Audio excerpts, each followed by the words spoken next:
तो आपके माध्यम से सभी संघर्ष के साथियों को राम राम। आपको एक बात बता दूं, ये जो लड़ाई है, आपकी आवाज मेरे पास स्पष्ट नहीं आ रही थी, बीच बीच में कट कट के भी आ रही थी, शायद नेटवर्क का इशू है आपके। जी पर मैं जी आपके माध्यम से जो आपने मेरे से सवाल पूछे हैं, जो आप मेरे से जानकारी लेना चाह रहे हैं, मैं आपको बता दूं। पहली बात तो वो धरना नहीं था। हाँ हमने 12 तारीख में एक समाज का व्यक्ति, जैसे कि जो वहां के एसपी साहब हैं, वो बार बार बता रहे हैं कि एक व्यक्ति की लड़ाई थी। वो व्यक्ति राजपूत समाज से आता है, पर करणी सेना परिवार का तो ये काम है, कोई भी दुखियारा उसके जिला अध्यक्ष, तहसील अध्यक्ष या नगर अध्यक्ष के पास आएगा। क्षत्रियों ने हमेशा से जो भी गुहार लेके अपनी आया है, उसकी रक्षा के लिए प्राण न्यौछावर कर दिए। हमने तो खाली अपनी बात रखी जाके। यदि कोई समाज का व्यक्ति हमारे जिला अध्यक्ष के पास आएगा और बोलेगा कि मेरे साथ धोखाधड़ी हुई है, मेरी अभी तक कायमी नहीं हुई है, तो हमारे जो जिला अध्यक्ष जी हैं सुनील सिंह जी, वो उनको लेके गए और उनकी एफआईआर करवाई। एफआईआर कराने के बाद 1 ठीक साल हो गया। जिस व्यक्ति की एफआईआर नहीं लिखी जा रही थी, उसकी एफआईआर लिखाने कौन गया? करणी सेना परिवार का जिला अध्यक्ष। और 1 ठीक साल है हो गया, कोई कार्रवाई नहीं हुई। पुलिस के पास भी वो व्यक्ति गया होगा, उसकी फिर कोई सुनवाई नहीं हुई, तो फिर से वो करणी सेना के जिला अध्यक्ष के पास आए मदद के लिए कि जब आप मेरी कोई एफआईआर नहीं लिख रहा था, तो आपके कहने पर एफआईआर लिखी गई है, तो आज मेरी कोई मदद नहीं कर रहा था, फिर से मेरे साथ चलिए। और वो मदद के तौर पे फिर गए हैं। तो एसपी साहब जो बोल रहे हैं ना, वो एक व्यक्ति का मामला है, व्यक्ति का मामला नहीं हाँ है, वो पूरे समाज और पूरे देश का मामला है। किसी व्यक्ति के साथ ठगी हुई है, और जब पुलिस प्रशासन न्याय नहीं देगा, तो हम हमारी गुहार लेके एसपी साहब के पास ही आएंगे वापिस। कि देश का संविधान बोलता है ठीक है आपको वहां पर व्यवस्था संभालने के लिए, और किसी के साथ अत्याचार या अन्याय नहीं हो इसलिए बिठा रखा है। तो हमारा फर्ज है, हम सामाजिक संगठन को रिप्रेजेंट करते हैं, हमारे पास कोई भी व्यक्ति आए, पर हमने कभी भी पर्टिकुलरली हमारी समाज की बात नहीं करी, क्योंकि क्षत्रिय धर्म सबकी रक्षा के लिए बना है, तो हम सबके अधिकारों की लड़ाई लड़ते हैं। पर अभी तो वो राजपूत समाज से ठीक ही है थे, उनके पास आए, वो उनके साथ गए और उनकी एफआईआर करवाई। ठीक उसके है बाद जब उनका कोई काम नहीं हुआ, तो फिर उनको लेके गए। तो जो 10-15 लोग कभी हमारे करणी सेना परिवार की तरफ से कभी भी बिना बताए कहीं कोई नहीं जाता है। जब भी कोई धरना प्रदर्शन या आंदोलन होता है, तो बाकायदा उसकी 1 दिन पहले, 2 दिन पहले, महीने पहले, 6 महीने पहले उसकी रूपरेखा बनती है और उसकी पोस्ट डलती है। तो यदि करणी सेना परिवार के जिला अध्यक्ष सुनील सिंह जी पुलिस प्रशासन का घेराव करने जाते हैं, तो बाकायदा वो पोस्ट डाल के जाते हैं कि मैं 12 तारीख के दिन घेराव कर रहा हूं। उनको एसपी साहब ने, वहां के टीआई साहब ने बुलाया है बात करने के लिए, ये कब की और बात है? बात 12 न तारीख करते की? हुए उनके ऊपर मैं लाठीचार्ज हुआ आपको है। रोक रहा हूं। जी जीवन भाई, मैं रोक रहा हूं। मैं 12 तारीख की बात है, ये 12 तारीख की हाँ, बात है 12 तारीख जिस की वक्त बात बता रहा हूँ, जब वहां। तक मुझे कोई हाँ मालूम नहीं, मुझे उस घटना से संबंधित मुझे कोई जानकारी तब नहीं थी। तब की बात बता रहा हूँ, क्योंकि जी मैं जेल में सुनील भाई से मिलकर भी आया हूँ, उनसे बात करके भी आया। ठीक। मैं एसपी साहब का धन्यवाद देना चाहता हूँ कि एक मेरे क्रांतिकारी भाई को अंदर भेजा और उससे मिलने के लिए मुझे उसके पास भेज दिया। मुझे कोई अफसोस नहीं है कि मैं और मेरे साथी, मेरे भाई फिर और उसके हक अधिकारों की लड़ाई लड़ने के लिए अंदर गए। जी, फिर जीवन भाई मुझे एक बात बताइए, जब उसके बाद आपको पता चला कि आपके जो जिला अध्यक्ष हैं उनको लाठीचार्ज करके उनको अंदर कर दिया गया है, जी, उसके बाद जब आप वो वहां उनका, पहुंचते थे? ना तो मेरे पास किसी का फोन आया है, मेरे साथियों के पास वीडियो आया। वीडियो देखने के बाद जो हमारे प्रदेश उपाध्यक्ष है चंद्रशेखर जी, उनका फोन मेरे पास आया है कि इस प्रकार से अपने भाई के ऊपर लाठीचार्ज हुआ है और बर्बरता पूर्वक हुआ है, आपको मैं वीडियो भेज रहा हूं। तो मैंने कहा कि हाँ, मेरे पास वीडियो अभी पहुंचा है, मैंने देखा है दूसरे के माध्यम से, बहुत बुरी तरीके से जी लाठीचार्ज किया है और 4-5 लोगों को पुलिस घेर के मार रही है। और उसमें जो मारने वाला व्यक्ति है, जो 2 स्टार साहब है, गुजर साहब, मैं उनका नाम भी जानता हूं, क्योंकि मुझे भी उन्होंने बहुत प्रताड़नाएं दी है। गुजर साहब ने मुझे वैन में बिठाने के बाद भी उन्हीं गुजर साहब ने मारा है मेरे को। अच्छा, मेरे साथ ये जो आपने तो वीडियो उसके आपके पास जो पहुंचे हैं, वही आपके पास खाली एविडेंस है कि इस प्रकार से लाठीचार्ज हुआ। जब हमें जेल ले जाया गया, थाने ले जाया गया, थाने से ले जाने के बाद वैन में जब मुझे बिठाया गया, तब भी मेरे साथ मारपीट हुई है, मेरे साथियों के साथ मारपीट हुई है। यानी वैन में बैठाने के, जी वैन में बैठाने के बाद आपके साथ मारपीट हुई? मेरे पास हम्म, एविडेंसों के साथ है कि जब जी मेरे को जानकारी मिली कि हमारे जिलाध्यक्ष जी के ऊपर लाठीचार्ज हुआ है, तो बिल्कुल। मुझे समझ में नहीं आया कि जिलाध्यक्ष जी पर लाठीचार्ज हुआ क्यों है, क्योंकि संगठन में कोई जानकारी नहीं है कि कोई घेराव था, कोई थाना के मैम किसी गया, तो मैंने, हो सकता है कोई तुरंत मुद्दे पर गए हो और कुछ हो गया हो। फिर मैंने जानकारी ली तो पता चला कि हीरा व्यापारी के द्वारा हमारे एक समाज के भाई के साथ फ्रॉड हो गया था, उसके लिए सुनील सिंह जी गए थे। इनने पहले 1 साल जी पहले एफआईआर भी करा दी, सारी जानकारी मुझे उस समय मिली। तो मैंने कहा कि इस प्रकार का लाठीचार्ज तो गलत है। तो मैंने कहा कि जिन लोगों ने लाठीचार्ज करा है, उनको तुरंत रूप से सस्पेंड किया जाए, ताकि ऐसी ठीक। गलती कोई दोहरा ना सके वापिस। बिल्कुल। जैसा पुलिस अधीक्षक उसमें बार बार बता रहे हैं कि हमारे लोगों को गालियां दी जा रही थी और उनको उकसाया जा रहा था, इसलिए उन्होंने लाठीचार्ज करा। तो मैं आपके माध्यम से पूरी देश की जनता को बताना चाहता हूं कि पुलिस अधिकारी उसे बनाया जाता है जो, यदि वो किसी के उकसाने से लाठीचार्ज कर सकते हैं तो उनके पास बंदूक है, किसी के उकसाने से वो किसी को गोली भी मार सकते हैं। और ऐसे व्यक्ति को ये बोल रहे हैं कि वो मानसिक रूप से गर्म है, तो ऐसे व्यक्ति की तो पुलिस प्रशासन में आवश्यकता ही नहीं है। आप वैसे ही उसके मानसिक संतुलन को देखते ही आप उसको बर्खास्त कर सकते हैं नौकरी से।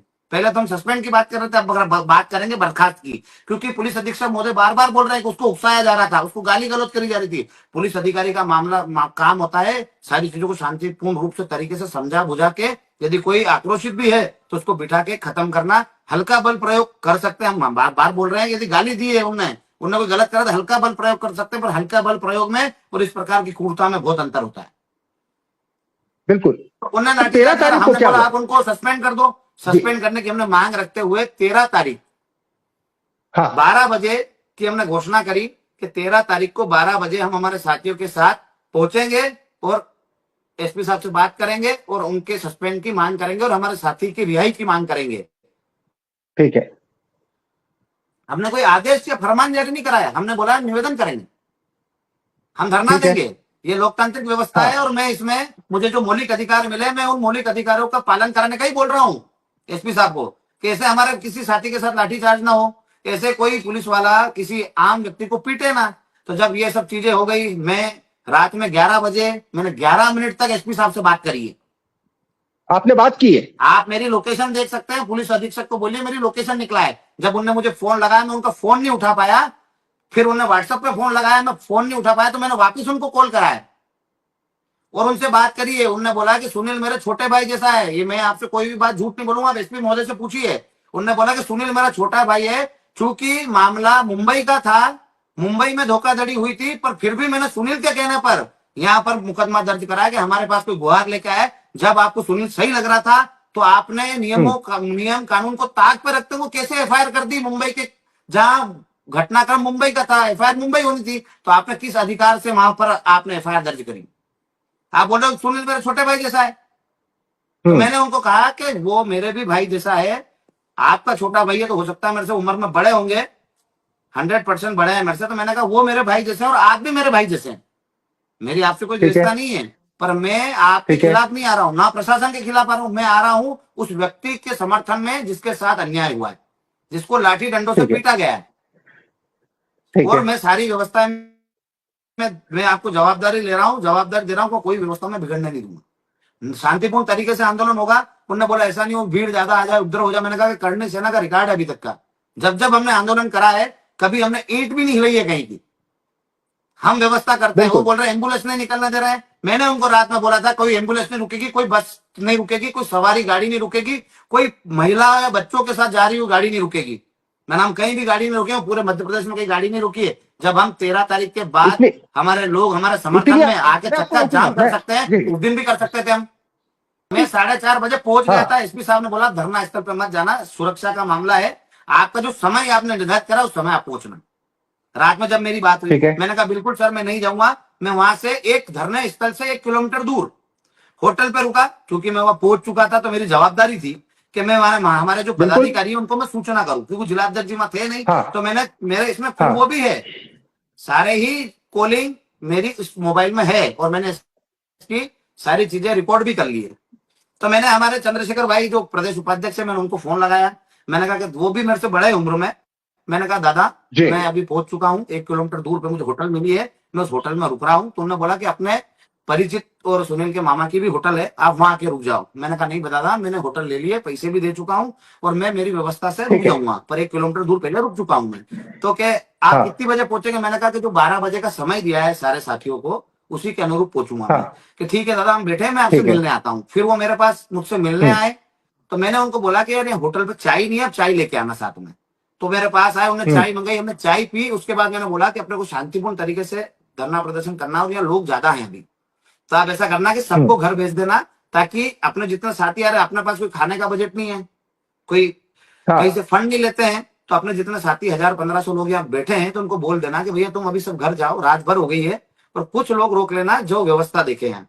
तो जब 12 बजे तक वो वापस आ ठीक है। जाएंगे तो उनको बोलना एक एक व्यक्ति 10-10 पैकेट खाने के लेके आए, खाने के लिए, ताकि ठीक है, हम खाने की यानी भी पूरी व्यवस्था तरह कर से सकें। शांतिपूर्व, हाँ, पूरी तरह से संवैधानिक पूरी तौर पर तरीके से सत्याग्रह शांतिपूर्ण या तरीके से चल रहा शांतिपूर्ण की था। व्यवस्था थी। फिर जब वो मेरे को हाँ। यहाँ छोड़ के चले गए वहां वापस धरना स्थल पे, सारे लोग 5-7 लोग थे, सचिन भाई थे, उनके साथ और भी 2-4 लोग थे, मैं उनको जानता भी नहीं हूँ। तो वापस चले गए वहां पर, उन्होंने बोला कि आप थोड़ा आराम कर लो। मैंने कहा हाँ मैं पूरी रात चल के आया हूँ। तो जब वो 5:30-6 के आसपास बज चुकी थी, मैं सो गया। फिर एक वहां भी जिस होटल में रुका हूं, उसका नाम मेरे पास लिखा हुआ, मैं नाम भूल रहा हूँ उसका, तो उसके वहां पे भी सीसीटीवी फुटेज होंगे हमारे। हम हम्म, आए, पुलिस प्रशासन चाहे सारे एविडेंस इकट्ठे कर ले और सारे ही दे। हमारे जहाँ रुके, हमारे ठीक है। साथ कौन आया, किसके वहां रुके, कौन सी होटल में रुके, उनको सब पता है। सारे एविडेंस वो खुद निकाल लें। तो वहां 2 कांस्टेबल आए ऊपर, क्योंकि मैंने 2 को ही देखा है, नीचे कितने थे मुझे नहीं पता है। रूम ठीक में है। आए, रूम के बाहर आए, उन्होंने दरवाजा खटखटाया। मेरे साथी ने, अपने दिलराज था लड़का साथ में, उसने खोला। उसने मेरे को उठाया, दादा पुलिस वाले। तो मैंने कहा ना जी भाई, पूछ ले क्या हुआ। तो उन्होंने बोला कि तहसीलदार साहब और टीआई साहब मिलना चाहते हैं। मैं तहसीलदार साहब का नाम नहीं जानता हूँ, टीआई साहब का नाम नहीं जानता, पर मैं बाय फेस उनको पहचानता हूँ। अब जब भी मेरे ठीक है। सामने आएंगे मैं उनको पहचान लूंगा कि यही लोग थे, और ठीक वो है। सीसीटीवी फुटेज में भी आ जाएंगे। तो वो आए, उन्होंने बताया कि टीआई साहब ने, कि मैं शायद कोतवाली थाना का बताया कि मैं वहाँ का इंचार्ज हूँ और ये तहसीलदार साहब हैं, तो आप लोग चलिए वहाँ हमारे साथ, और जो बच्चे वहाँ धरना प्रदर्शन कर रहे हैं, रोड जाम करके बैठे हैं, उनको उठाइए। मैंने कहा कि सर वो रोड जाम करके नहीं बैठे। दूसरी बात, हमने कहीं चक्का जाम का नहीं करा। हमारा जो कार्यक्रम है वो 12 बजे का है, पकड़ा है तब से थे, हाँ। वो रोड पे बैठे हुए हैं कि हमारे साथ गलत हुआ है, न्याय दो न जी। और मैंने उनको बोला कि यदि उनको यहाँ से शिफ्टिंग करना है तो आप जहाँ कार्यक्रम स्थल हो, आपके पास कोई जगह हो जहाँ हम कार्यक्रम कर सके, धरना दे सके, वो जगह आप हमें मुहैया वह करा कर दीजिए, दीजिए। मैं उनको उठा के वहां पर छोड़ दूंगा। ठीक है। और मैंने उनको बोला कि आपके एसपी महोदय से भी मेरी बात हो चुकी है। मैंने कहा हम दोषियों पे कार्रवाई चाहते ओके। हैं, सुनील सिंह की रिहाई चाहते हैं।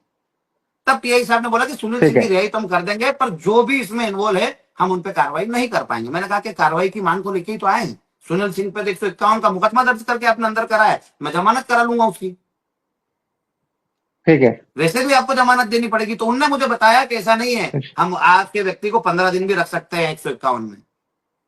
अच्छा अच्छा, हाँ ठीक है, वो उनका विषय था। तो मैंने अपन ने उनको अपनी बोला बात कि रखी। भैया हम आपसे कोई घर्षण हाँ। करने नहीं आए, कोई मगजमारी करने नहीं आए, हमारा मकसद ये है कि आप दोषियों पे कार्रवाई कर दो और सुनील सिंह को रिहा कर दो, तो हम तो कार्यक्रम निरस्त कर देंगे। ठीक। तो ठीक है। उन्होंने बोला कि नहीं भैया आप उनको समझाइए, वरना हमको अच्छा नहीं लगेगा, हमको बल प्रयोग करना पड़ेगा। मैंने कहा भैया बल प्रयोग करने की आवश्यकता ही नहीं है, जब बातचीत से सारे हल निकल रहे हैं, सारी बातें चल रही है, आप में वार्ता कर रहे हैं, एसपी साहब से बातचीत हो रही है, तो बल प्रयोग करने की क्या आवश्यकता आपको। तो मैंने यानी मेरा प्रस्ताव यानी रखा, ये उनने सब। बोला मैं एसपी साहब को हाँ। बताता हूँ। फिर वो वापिस आए मेरे अच्छा। पास, फिर उन्होंने मुझे बताया कि ऐसा अच्छा। ऐसा है, आप उनको समझाइए। मैंने कहा कि चलो ठीक है, आप बोल रहे हो समझाने का, तो मैं आता हूँ वहां। यदि वो अभद्रता कर रहे होंगे तो मेरी जवाबदारी है, मैं उनको डांट फटकार लगाऊंगा, यदि बच्चे हैं तो मैं वहां इतनी गया। सब बात हो गई। जी, इतनी सारी बात हुई मेरी उनसे, और उन्होंने बोला कि ठीक है आप आइए, उनको समझाइए। वो मुझे इन्विटेशन देके गए कि आप आइए वहां, समझाइए उनको, समझाई दीजिए। फिर उसके बाद मैंने चंदू भैया को फोन लगा, मैंने कहा वहां कोई अभद्रता कर रहा है या कोई भी गलत शब्दों का उपयोग कर रहा है तो ना करो। उन्होंने बोला कि दादा हम शांतिपूर्ण तरीके से बैठे हैं और हम ज्यादा से ज्यादा 100 जने होंगे और जी। शांतिपूर्ण तरीके से बैठे हैं। 12 बजे का कार्यक्रम है, बिल्कुल 12 बजे की तैयारी कर रहे हैं। हम सब गाँव गाँव में फोन लगा रहे हैं, जो जिलाध्यक्ष आने वाले उनको फोन लगा रहे हैं, और हम सब बातचीत करके व्यवस्था जोड़ रहे हैं। मैंने कहा कि अपने को धरना स्थल ये नहीं रखना है, मेरी बात हो गई है तहसीलदार साहब से, वो कोई जगह दे रहे हैं, अपन वहां सबको इकट्ठा करेंगे और वहीं अपन और धरना प्रदर्शन करेंगे। ये तो बिल्कुल तब एकदम जिसको हम कहते हैं सौहार्द वाली बातचीत हुई। एक जी एक संवैधानिक दायरे में रहकर बातचीत हुई। फिर जी, ये वो उसके स्थिति बाद कहां फिर पर हुई? हमारे यहाँ, वो मैं रतलाम जिले से हूँ वैसे, मेरा गांव शेरपुर है। बिल्कुल बिल्कुल। तो जी। एक दिन पहले ही 12 तारीख में जैसे ये मामला गरमाया, तब हमारे यहाँ के एडिशनल एसपी साहब है खाका साहब, उनका मेरे पास यादन बना के माध्यम से बातचीत हुई हमारी। उन्होंने मेरा नंबर दिया, मैंने उनसे बात करी। उन्होंने बोला कि तू कम्युनिकेशन गैप रखता है। मैंने कहा नहीं सर, आप जब भी बुलाएंगे मैं बात करने आऊंगा। उन्होंने मुझे बताया चाय पीने ठीक आओ। है। मैंने कहा बिल्कुल सर, चाय पीने भी आऊंगा आपके पास, कि इस प्रकार की जो हम्म। घटना हो रही है, क्या चल रहा है वहाँ, हरदा जाने का है क्या आपका। मैंने कहा पहले एक दिन पहले मेरी बात हुई थी, 12 तारीख की बात बता रहा बात हूँ। हुई थी मैंने कहा आपकी, सर मैं ठीक है। जाऊंगा हरदा, क्योंकि मेरा जिलाध्यक्ष से मुझे जाना पड़ेगा, क्योंकि ठीक उनके है। ऊपर गलत कार्रवाई हुई है, तो मेरा फर्ज बनता है कि मैं उनके लिए लड़ू, जाऊं उनके लिए। तो क्या मैं, ठीक चलो है, ठीक है जाओ, तो मुझे बताना किसे क्या रहेगा। फिर नौ ठीक बज है। 9:45 पे पहला मिस कॉल है उनका मेरे पास व्हाट्सएप पे, 9:48 में दूसरा मिस कॉल है। और मैं तब, मुझे नींद आ गई थी उनके जाने के बाद, थोड़ी मैं पूरी रात से जगा हुआ था। जब वो आके गए, 9:15-20 का टाइम था, मैंने कहा सर मैं आता हूँ थोड़ी देर से, फ्रेश व्रेश होके, नहा धो के मैं वहीं आ रहा हूँ धरना प्रदर्शन पे। तब मेरी थोड़ी सी आंख लग गई, तो 9:45 9:48 हो गए थे उस समय। फिर मैं शायद 10 बज के आसपास उठा हूँ, और 10:01 पे मैंने खाका साहब को फोन लगाया। हम्म। पहले उनके मिस कॉल मेरे पास पड़ा है, उसका भी मैंने स्क्रीन रिकॉर्डिंग बना लिया है व्हाट्सएप पे, इसी में, मोबाइल में। तो ठीक है। मैंने उनको फोन लगाया, मैंने कहा जी सर आदेश। तो उन्होंने कहा कि क्या बात चल रही है, क्या हुआ क्या नहीं हुआ। तो मैंने उनको मेरी जो भी, जितने इन लोगों से आपको मैंने चर्चा करी, जो बताई कि तहसीलदार साहब आए, हम्म। उनने बोला है, तो उन्होंने बोला मेरी एसपी महोदय से भी बात हुई है, उनने बोला है कि हम्म। आप बात करो, आपकी बात मानता है वो, हम्म। तो आप उससे बात करो और उनको बोलो कि ये सब चीजें समाप्त करें। तो मैंने कहा सर समाप्त अभी हो सकती है, हाथों हाथ हो सकती है, पर हमारी मांग है कि हमारे जो भाई है सुनील सिंह और उनके साथी, उनको आप, एक तो आपने जबरन गिरफ्तार कर रखा है, उनको रिहा कर दीजिए, और जो भी दोषी अधिकारी है उनको सस्पेंड कर दीजिए। तो उन्होंने बोला कि सस्पेंड ठीक है। नहीं कर सकते भाई, वो बात करने को तैयार नहीं है इस पे। मैंने कहा आप लाइन करके जांच दे दीजिए हम्म। कि वो इस विषय पे बात नहीं कर रहे हैं, तो क्या करें। मैंने कहा आप उनको 1 महीने की छुट्टी दे दीजिए और जांच दे दीजिए, ताकि वो जांच में हाँ, रोड़ा नहीं पाए। अच्छा। तो कि ठीक है मैं बात करता हूँ। तो मैंने बोला कि वो आए भी थे मेरे को बोलने के लिए कि आप वहां आ जाओ, समझाइश दो इनको, कोई उपद्रव नहीं हो। तो उन्होंने बोला हाँ अब मैं बात कर रहा हूँ, आप वहां जाओ, समझाइश दो उनको और समझाओ। तो मेरी जब एडिशनल एसपी साहब हमारे यहाँ के खाका साहब, उनसे भी बात हो गई। तो मेरा फर्ज था कि मैं, ऐसी कोई व्यवस्था नहीं बिगड़े, या हो सकता है हम्म। वो जो मेरे को बोल के गए वो सब चीजें सच हो। तो जब मैं जैसे ही वहां ठीक है। के लिए निकला, गाड़ी में हाँ। बैठा, गाड़ी में बैठ के जैसे ही मैं हाँ। उतरा हूँ, उतरते ही मैं गाड़ी से आगे गया हूँ, और मैंने देखा कि मेरे साथी लोग बैठे हैं, तो मेरे को देख के उड़ गए। ठीक उसके है। पहले उनके ऊपर वाटर कैनन से पानी छिड़का जा चुका था। मैं ठीक है। जैसे ही गया, मैंने उनको बोला, तो वो नारेबाजी कर रहे थे। मैंने कहा पहले तो नारेबाजी बंद करो, अपना कार्यक्रम 12 बजे से है। तुम, मेरे को पता है हम्म। जब से सुनील सिंह को गिरफ्तार करा तब से तुम यहीं बैठे हो, पर अपन सबने मिलकर कार्यक्रम रखा है 12 बजे का, तो 12 बजे के जगह कार्यक्रम में जाना है, वो स्थान अपने को मिल रहा है, अपने को वहां चलना है। और तुम्हें मेरी कसम है, कोई नारेबाजी करेगा या कोई आगे बढ़ेगा इस लकीर से, जहां मैं खड़ा हूं उससे आगे मत बढ़ना। उसके बाद आप वीडियो देख लेना, मेरी कसम देने के बाद जब मैं वहां पहुंचा हूं, उसके बाद एक भी व्यक्ति ने आगे पाँव नहीं दिया है, जो मेरे साथ आए थे उनके अलावा। सारे ही पलट के साइड में चले गए और उधर से आंसू गैस के गोले आ गए। यानी ये आपके द्वारा 1 मिनट तहसीलदार के की अंतराल बातचीत में, में, ये नहीं नहीं, जितनी मैंने आपको बात बोली है, मुझे मुझे उतनी ही देर में जी वहां मुझे, खड़ा रहा हूं। उसके अलावा ना मैंने कुछ करा है, ना मैंने कुछ बात करी है या, कि आप समझाइश दीजिए इन्हें। मैं पूछा, मैंने इतनी बात कही है, और उसके बाद वो सीधे ही लोग पलट रहे हैं। मेरे बोलते ही, मेरे एक वीडियो भी है उसमें, कि मैंने जैसा बोला है उसमें आवाज नहीं आ रही है मैं क्या बोल रहा हूं, पर मेरे बोलने के बाद वो पलट रहे हैं। यदि मैं उनको भड़काता, आक्रोशित करता, तो उनके ऊपर गिरते, न कि वो पलटते।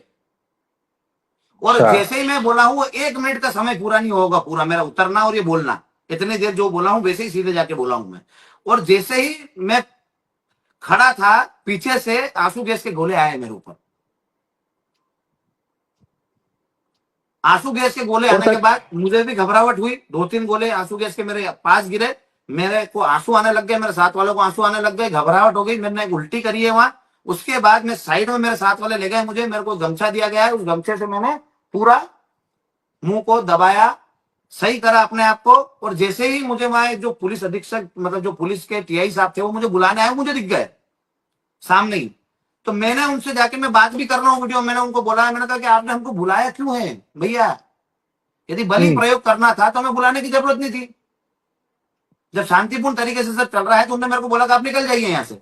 मैंने कहा मैं भगने वाला नहीं हूं, यदि मैं यहाँ आ गया हूं तो मैं यहाँ लड़ूंगा, भगूंगा नहीं, और लड़ूंगा अपने अधिकारों के लिए। आप बिना फालतू इन बच्चों पे लाठीचार्ज कैसे कर सकते हो, क्योंकि वो लठ लेके सामने दौड़ते हुए आए थे हमारे सामने। मैंने कहा आपने हमको जब तक बुलाया, लाठी, शांतिपूर्ण जब तरीके तक से आंदोलन चल रहा है, उसको आप बिगाड़ने का काम कर जब रहे तक हो। लाठी, मेरी इतनी बात हुई है, अच्छा तो सुनो इतने सुनो, में उनने लड़ चालू कर दिया पर। मेरे साथी जो 8-10 लोग थे, उनने मुझे घेर लिया, कवर कर लिया। फिर भी आप देखना उसमें वीडियो में, एक आदमी उसमें छलांग लगा के सिर पे मैं मार रहा है। कहूंगा तस्वीर दिखा। देखिए इसमें किसी के पास हथियार है, कोई इसमें आक्रोशित हो रहा है, खाली और खाली वो मुझे प्रोटेक्ट कर रहे हैं, जी। खाली और खाली मुझे प्रोटेक्ट कर रहे हूं।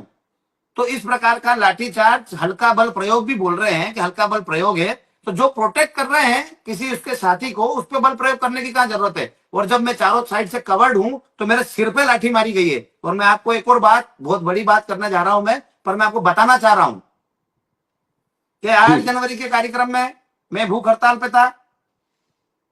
जी 5 दिन या 4 दिन जो भी भूख, 8, 9, 10 और 11 तक जो भूख हड़ताल चली, उसमें मेरा सारा ही डाटा है कि मुझे ब्लड प्रेशर कितना है, मुझे शुगर कितना है। ये शासन प्रशासन दोनों के पास है डाटा। जी मुझे तो 2015 से है, प्रशासन प्रशासन को कब पता चला? जब मैं भूख हड़ताल पे बैठा और उन्होंने मेरी लगातार जांच करी। तो हाई ब्लड प्रेशर और हाई शुगर है मुझे। और अभी मैं 5 जुलाई को जब पेश हुआ तब भी मैंने मेरा ब्लड प्रेशर और शुगर चेक करवाया है, वो भी उनके रिकॉर्ड में है, सरकार के और पुलिस के। जी मुझे लगता है कि प्रशासन ये चाहता था कि हाई ब्लड प्रेशर और शुगर का मरीज है, इसके यदि सर पे लाठी मारी गई तो ये वैसे ही मर जाएगा और बात आ जाएगी शुगर और ब्लड प्रेशर पे। तो कहीं ना कहीं मुझे जान से मारने की साजिश थी, जो मुझे वहां पर बुलाया गया और मेरे सिर पर लाठी मारी गई। जब उन्होंने पूरा प्रयास कर लिया कि इसके साथी इसको छोड़ के भग जाए। आप देखिए, यदि मेरे साथी मुझे प्रोटेक्ट नहीं करते तो उनकी क्रूरता किस प्रकार बहुत से बड़ी होती। बात। ये जो व्यक्ति हाँ, इसमें ये लात आप मारते हुए दिख रहा है पुलिस वाला, नहीं नहीं, यह बहुत बहुत बड़ी बात कह रहे हैं आप।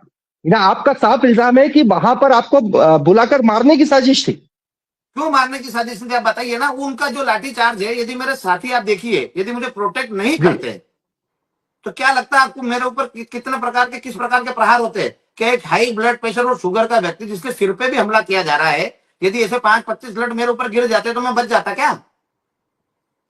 मारना तो मुझे ही चाह रहे थे। यदि उनका मकसद खाली लाठीचार्ज होता तो 2-4 लट पांव पे लगाते और भगा देते या गिरफ्तार कर लेते। हमने कोई गिरफ्तारी से इनकार करा? एक आंदोलनकारी या प्रदर्शनकारी का क्या काम होता है कि कोई प्रोटेस्ट कर रहा है, यदि उसकी बातें नहीं मानी जाती है तो जब पुलिस उसके सामने आती है और बोलती है कि हम आपकी बात को नहीं मानेंगे, आपको धरना समाप्त करना पड़ेगा, तो हम क्या बोलेंगे? आप हमें अरेस्ट कर लीजिए। सालों से यही होता आ रहा है। यानी हम कोई नए, हम कोई अलग से नियम नहीं बना रहे। कुल मिलाकर सालों से जीवन सिंह देश में जी, यही होता आ रहा है कि जब उसकी बातें नहीं सुनी जाती है तो उसको पकड़कर उससे गिरफ्तारी ली जाती है, उसको जेल भेज दिया जाता है। जीवन सिंह हम जी, मुझे जेल एक बात जाने से बताइए, विरोध क्या नहीं कर आपको रहे थे। क्या यानी आपका यह कहना है कि ये जो कुछ भी था, ये जानबूझकर राजपूत समाज को टारगेट करने के लिए प्लानिंग के तहत किया गया था? आप बताइए, जहां जैसे कि प्रोटेस्ट हो रहा है रोड पे, मान लो वो बोल रहे हैं कि धरना स्थल आपका रोड था, मुझे भी रोड पे मारा, कोई बात नहीं। हॉस्टल तो वहां से बहुत दूर है। क्या पुलिस प्रशासन को इतनी फोर्स लेके राजपूत छात्रावास में जाने की आवश्यकता थी? राजपूत छात्रावास राजपूतों की निजी संपत्ति है, उसमें वो मीटिंग कर सकते हैं, कोई कार्यक्रम कर सकते हैं, और उसमें प्रशासन से उनको अनुमति लेने की आवश्यकता नहीं है। कि राजपूत छात्रावास में हम क्यों गए?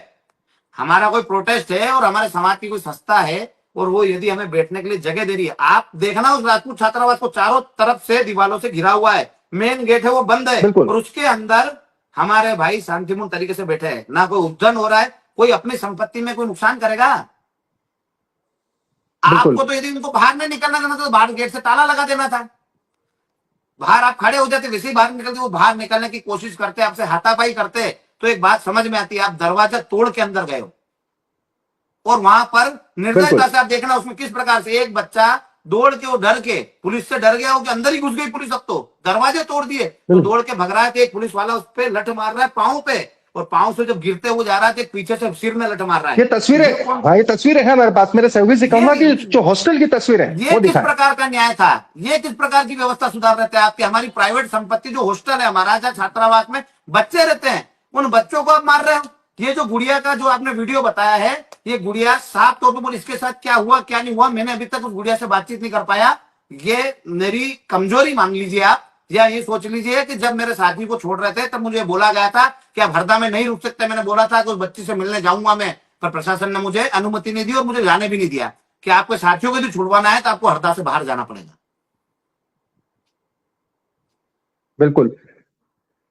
तो मैं उससे मिल नहीं पाया, इसलिए मुझे पता नहीं है कि उस बच्ची के साथ क्या हुआ। पर आप उस बच्ची के शब्द सुनिए, वो बच्ची दौड़ती हुई, आज कोई भी बच्ची होगी, कोई भी व्यक्ति होगा, यदि किसी से घबरा के डर के भाग रहा है और बाहर आ रहा है तो पुलिस के पास जाएगा। वो वर्दी को देख के उसको गर्व महसूस होता है कि वर्दी मतलब मैं सुरक्षित हूं। वर्दी है मतलब मैं सुरक्षित हूं, वर्दी के पास जाता है दौड़ के, न कि किसी सिविलियंस के पास। आप देखिए एक सफेद पोस्ट में एक बुजुर्ग खड़े हैं, उनके पास वो जाके, गुड़िया चली गई उनके पास जाके गुहार लगा रही है, रो रही है, पर पुलिस प्रशासन के पास नहीं गई। और पुलिस की एक महिला कांस्टेबल हो या वो अधिकारी हो, जब वो उस गुड़िया के पास गई तो उस गुड़िया का जवाब था आप गंदे हो। फिर डबल गए तो भी बोला आप गंदे हो। मतलब इस बात से समझ सकते हो कि वो पुलिस प्रशासन अपनी छवि किस प्रकार की पैदा कर रहा है। क्या ये नहीं लग रहा है आपको कि इसी प्रकार से नक्सलवाद पैदा होता है, शासन प्रशासन के खिलाफ लोग खड़े होते हैं और फिर हथियार उठाते हैं। हथियार उठाने का कारण ही खाली उनकी क्रूरता है। इस प्रकार से यदि कानून की रक्षा ना करते हुए कानून का भक्षक बन जाएगा, खुद लोगों पे अत्याचार करेगा, तो आदमी हथियार उठाने पे मजबूर होगा। जीवन सिंह जी, जिस वक्त ये हुआ उस वक्त मध्य प्रदेश के मुख्यमंत्री, जो कि गृह मंत्री भी है, यानी पुलिस सीधे उनके अंदर में आती है, क्या उन्होंने आज मैंने अभी आपसे बात होने के पहले, उन्होंने कोई हस्तक्षेप किया? आप क्या मानते नहीं, हैं? मुझे नहीं लगता, क्योंकि मैं 13 तारीख से अंदर था जेल के। जब से मेरे को लाठीचार्ज हुआ तब से मेरे पास कोई फोन नहीं था, और 13 तारीख को सुबह मुझे छोड़ा गया है, और ये बोल के छोड़ा गया है, मेरे साथियों ने बात करी है कि मुख्यमंत्री जी जब दुबई हैं तो वहां से आ जाएंगे तो उस पर संज्ञान लेंगे। और आज मैंने मुख्यमंत्री जी की पोस्ट देखी है कि जो छात्रावास में, हाँ ये बात अलग है कि उन्हें सारे घटनाक्रम की शायद उनको अभी तक जानकारी नहीं है, पर उन्होंने बोला छात्रावास में घुस के जो पुलिस ने क्रूरता करी है वैसे लोगों को बख्शा नहीं जाएगा। तो हम मुख्यमंत्री से हमारा दल मिलेगा जब वो आ जाएंगे यहाँ, और उनसे मिलके हम, जैसे आपके सामने हमारी बात रखी है, पूरी जनता के सामने जैसी बात रखी है, वो हम उनके सामने भी रखेंगे और उनसे न्याय की उम्मीद करेंगे। और जब हमें न्याय नहीं मिलेगा तो फिर हम आंदोलन करेंगे। हम फिर बोल रहे हैं, हम न्याय की उम्मीद करेंगे। मुख्यमंत्री से मिलेंगे, आपकी मांग क्या होगी जब आप मुख्यमंत्री से मिलेंगे? तो यही है, आप मेरी बात सुनिए, मैं उन पुलिस कर्मियों को माफ कर सकता हूं जिनने मुझे मारा है जी, पर मैं उनसे न्याय मांगूंगा कि क्या ये न्याय है। पर उस बेटी के साथ जो हुआ है, उस छात्रों के साथ जो हुआ है, जो मेरे समाज के स्वाभिमान पे जो ठेस लगी है, मैं उसको नहीं भूलूंगा। तो मैं यही चाहूंगा कि वहां के अब जो मुख्य कमान अधिकारी है, कलेक्टर साहब है, एसपी साहब है, उनके ऊपर कार्रवाई हो, क्योंकि ये किसी ने तो आदेश दिया होगा। बिल्कुल, किसी ने तो आदेश दिया होगा। और एक जो गुजर साहब है, जो हमारी गाड़ियों, आप मेरी बात सुनिए, पुलिस का काम है, जैसे कि यदि मैंने गलती करी या मेरे साथियों ने गलती करी, स्वाभाविक बात है, उन्होंने लाठीचार्ज कर दिया, हल्का बल प्रयोग करना था, नहीं करा। उनने तो हमको ऐसे मारा जैसे आतंकवादियों को भी नहीं मारा जाता है। हमारे साथियों को ऐसे पीटा गया जैसे आतंकवादियों, किसी क्रिमिनल को भी नहीं पीटा जाता है। हॉस्टल में ऐसे घुसे जैसे पाकिस्तान में घुस रहे हो। वो समाज की संपत्ति थी, देश की संपत्ति थी, उसमें आप दरवाजा तोड़ के घुस रहे हो। तो उन्होंने हमको ऐसी क्रूरता से मारा है, हमारे साथ इतने अत्याचार हो। तो हम तो यही चाहेंगे कि हमें न्याय मिले। और एसपी साहब के आदेश पे या कलेक्टर साहब के बिना आदेश के तो हो नहीं सकता। एक गुजर साहब थे जो हम पे प्रोटेक्ट के दौरान हम पे टारगेट करके हमको मार रहे थे, 2 स्टार साहब थे वो। और जो हमारी गाड़ियां थी, जैसे मैं दोषी हूं, आप मेरे साथ आंदोलन में आप भी दोषी हैं।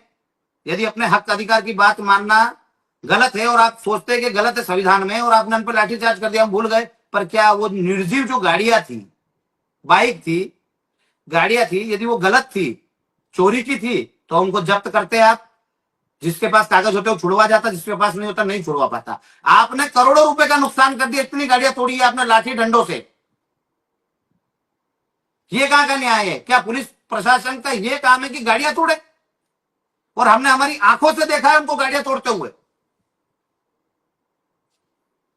क्या इस मसले पे करणी सेना परिवार कोर्ट का रुख कर सकती है अगर मुख्यमंत्री से इंसाफ नहीं मिले? मानवाधिकार के पास भी जाऊंगा, मैं कोर्ट में भी जाऊंगा, मैं जिस जिस जगह लड़ सकता हूं उस जगह लड़ूंगा। पर सबसे पहले मैं मुख्यमंत्री जी के पास जाऊंगा, हमारा पूरा घटनाक्रम सुनाऊंगा, देश के मुखिया, प्रदेश के मुखिया के पास जाऊंगा, प्रदेश के मुखिया के बाद में देश के प्रधानमंत्री और गृह मंत्री को भी खत लिखूंगा और सारे एविडेंस एक सीडी बना के उनको भेजूंगा,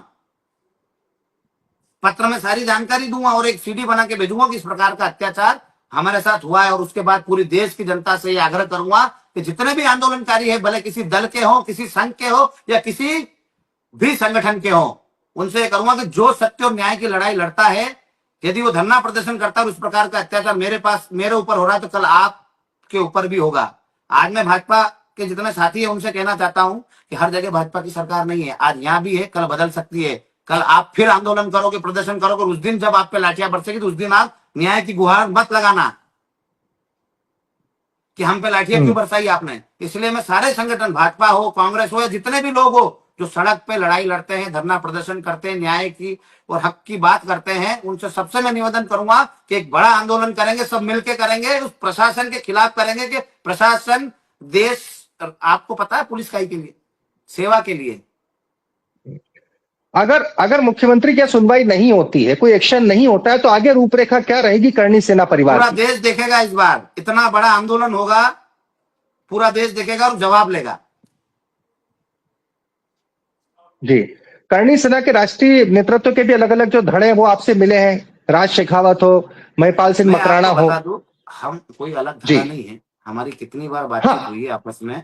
जैसे महिपाल जी। जी मकराना है, राज शेखावत जी है, सूरजपाल सिंह जी अम्मू है, और भी जितने संगठन है, 3 बार मीटिंग हुई, तीनों मीटिंगों में मैं गया हूं कि हम सब मिलके एक साथ लड़ेंगे और लड़ते आ रहे हैं अभी तक। ठीक। और जल्द ही आपको एक खुशखबरी भी मिलेगी कि सारे ही संगठन एक होंगे। यदि संगठन में एक होने की बारी आएगी, तो पहले मैं प्रदेश अध्यक्ष के तौर पे काम करता था, फिर मेरा नाम प्रमुख लिखा, और अभी इस आंदोलन के दौरान या इन घटनाक्रमों के दौरान मीडिया कर्मियों ने मुझे राष्ट्रीय अध्यक्ष के रूप में लिख दिया। पर मैं आज भी अपने आप को राष्ट्रीय अध्यक्ष नहीं मानता हूं, क्योंकि यदि समाज सब संगठनों को साथ बिठाएगा और सब एक होंगे, तो सबसे पहले पद मैं त्यागूंगा। सबसे पहले मैं बोलूंगा कि हम सब मिलकर न्याय की लड़ाई लड़ने के लिए आए। समाज जिसको अध्यक्ष बना के भेजेगा, उसके साथ ताउम्र काम करूंगा। यानी अगर उन दोषी पुलिसकर्मियों पर कार्रवाई नहीं होती है, तो एक बड़े आंदोलन की रूपरेखा हाँ, की बुनियाद रखी जा चुकी है। बिल्कुल रखी जा चुकी, सबसे बात हो चुकी है। खाली मुख्यमंत्री जी के काम करने के तरीके के ऊपर निर्भर करता है कि या हमें न्याय देंगे, हम उनसे हाथ जोड़ के न्याय मांगेंगे। यदि हमें न्याय मिलेगा तो हमें कुछ करने की आवश्यकता नहीं है। यदि हमें न्याय नहीं मिला, जैसे सुनील सिंह को अभी तक नहीं छोड़ा गया है, उसके 3 साथियों को अभी तक नहीं छोड़ा गया है। हम गए थे सुनील सिंह को छुड़वाने के लिए, उन दोषियों पे कार्रवाई करवाने के लिए। हम निर्दोषों को अंदर डाल दिया और हमको छोड़ के बता रहे कि आपको छोड़ दिया है। अरे भैया, हम तो आपकी लड़ाई का हिस्सा ही नहीं है, हम तो न्याय मांगने के लिए आए थे। सुनील सिंह को छुड़वाने आए थे, उसके साथियों को छुड़वाने आए थे, और जो दोषी पुलिसकर्मी है उनको सस्पेंड करवाने आए थे। उनको सस्पेंड ना करते हुए हमारे साथ उससे भी बुरा व्यवहार हुआ जो सुनील सिंह के साथ हुआ है। मुख्यमंत्री साहब है, हमारे समाज के ही हैं, तो जी। मैं उनका धन्यवाद ज्ञापित करता हूं आपके माध्यम से कि वो पहुंचे, इस बात को संज्ञान में लिया। पर मैं आपके माध्यम से माननीय नरेंद्र सिंह जी तोमर, माननीय महाराज साहब सिंधिया जी, इनको भी आमंत्रित करता हूं कि वो भी इस घटनाक्रम को देखे, समझे और हमारा समर्थन करे। पहले से नहीं बोल रहा हूं समर्थन करे, वो आए, देखे और समझे। यदि हमारे साथ अन्याय हुआ है, इतने फुटेज उनके पास भी गए होंगे, उनने भी देखा होगा, वो भी इस घटनाक्रम से जुड़े होंगे, तो मैं उनको भी निवेदन कर रहा हूं कि आप भी आए, देखे और हमारा समर्थन करें। क्योंकि ये जो बात है किसी दल की नहीं है कि कांग्रेस आ गई, भाजपा। हमारे समर्थन में तो कई भाजपा के विधायकों ने डाला है कि ये जो घटना हुई है निंदनीय है और इस घटना को टाला जा सकता था। और बहुत सारे जो कार्यकर्ता है, भारतीय जनता पार्टी में काम करते हैं, वो तो अभी भी आक्रोशित है और हमारे साथ आंदोलन में भी शामिल होंगे। और मैं तो निवेदन करूंगा, इसमें भाजपा का विधायक हो, कांग्रेस का विधायक हो, या कोई भी व्यक्ति जो जिसको लगता है, मैं आपको भी निमंत्रण दे रहा हूं अभी से कि आंदोलन हो तो आप भी पधारें। क्योंकि ये जो घटना है, ये शासन प्रशासन का रवैया बता रही है कि किस प्रकार से, जिस प्रकार अंग्रेजों का शासनकाल हुआ करता था और कोई क्रांतिकारी अपने हक की बात करता था, कोई नियम गलत आ जाता था या किसी के साथ गलत होता था और वो अपनी बात रखने जाता था, और जिस प्रकार गुलामों के ऊपर लाठियां बरसाई जाती थी, उस प्रकार इस देश के आजाद लोगों के ऊपर, जिनने इस आजादी के लिए भी अपना सर्वोच्च दिया है। ये देश ऐसे ही देश नहीं बना है। 565 जो देश थे, जो रियासतें थी, वो एक साथ मिली तब जाके ये एक देश बनाया, और उसमें हमारे बाप दादाओं का, हमारे पूर्वजों का योगदान है। हमने सर कटवाए इस देश के लिए, इस मातृभूमि के लिए, और आगे भी कटवाएंगे। पर इस प्रकार से जो पुलिस प्रशासन का जो रवैया है, ये कहीं ना कहीं युवाओं को भटकाना चाहता है। आपने देखा होगा कोचिंग सेंटर के ऊपर जो लड़के पढ़ने वाले बच्चे थे, उनका शटर का गेट जेसीबी से तोड़ के उनको निकाल के पीटा गया, इसलिए कि वो नारा लगा रहे थे ऊपर से कि जीवन दादा संघर्ष करो। वो आंदोलन में शामिल थे, वो कमरे में थे, पढ़ने वाले बच्चे थे। शासन प्रशासन के अलावा नेता ये जाके देखे अंदर के वो कमरे में स्टडी करने वाले बच्चों के दरवाजे कैसे तोड़े गए, उन पे लाठियां क्यों बरसाई। सबसे पहली बात तो जो जी, अभी तक आपने कितने भी लाठीचार्ज देखा होगा, हुआ भी होगा। पुलिस जब भी कोई कार्रवाई करती है तो उसकी वीडियो फुटेजिंग करती है। वहां कई कैमरे हैं, तो पूरे ही घटनाक्रम की वीडियो फुटेजिंग होगी, 6 घंटे, 7 घंटे, 10 घंटे की। क्योंकि कैमरे की निगरानी में करना पड़ेगा आपको, जो भी करोगे वहां कैमरे, जैसे हम ज्ञापन देने जाते हैं तब भी कैमरे की निगरानी में रहते हैं, पुलिस कैमरे से रिकॉर्ड करती है।